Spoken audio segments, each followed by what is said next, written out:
புதினா சட்னி ஒரு வாட்டி இந்த மாதிரி செஞ்சு பாருங்க, டேஸ்ட் ரொம்பவே நல்லா இருக்கும். இப்போ வாங்க எப்படி செய்யுதுன்னு பார்க்கலாம். ஸ்டவ் ஆன் பண்ணிட்டு கடாயில 2 ஸ்பூன் எண்ணெய் சேர்த்துக்கோங்க.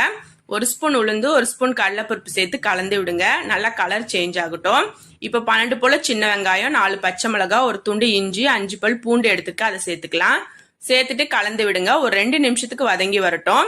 இப்போ கலந்து விட்டுட்டு நம்ம கிளீன் பண்ணி எடுத்து வச்ச புதினாவை சேர்த்துக்கலாம். புதினாவும் ரொம்ப வதங்க தேவையில்ல, ஒரு 2 நிமிஷம் வதங்கினா போதும். இப்போ கலந்து விட்டுட்டு வதங்கின பிறகு நம்ம ஸ்டவ் ஆஃப் பண்ணிடலாம். இது நல்லா ஆறட்டும். இப்போ ஒரு மிக்சி ஜார்ல கொஞ்சமா தேங்காய் சேர்த்துக்கலாம். தேங்காவை ஃபர்ஸ்ட் பவுடர் பண்ணிட்டு வந்துடலாம். இப்போ வதங்கி வச்ச புதினாவை சேர்த்துக்கலாம். சேர்த்துட்டு 1/2 ஸ்பூன் கல் உப்பு, கொஞ்சமா புளி சேர்த்துட்டு தண்ணி சேர்த்துட்டு நல்லா நைஸா அரைச்சிட்டு வந்துடலாம். இந்த மாதிரி இருக்கணும்.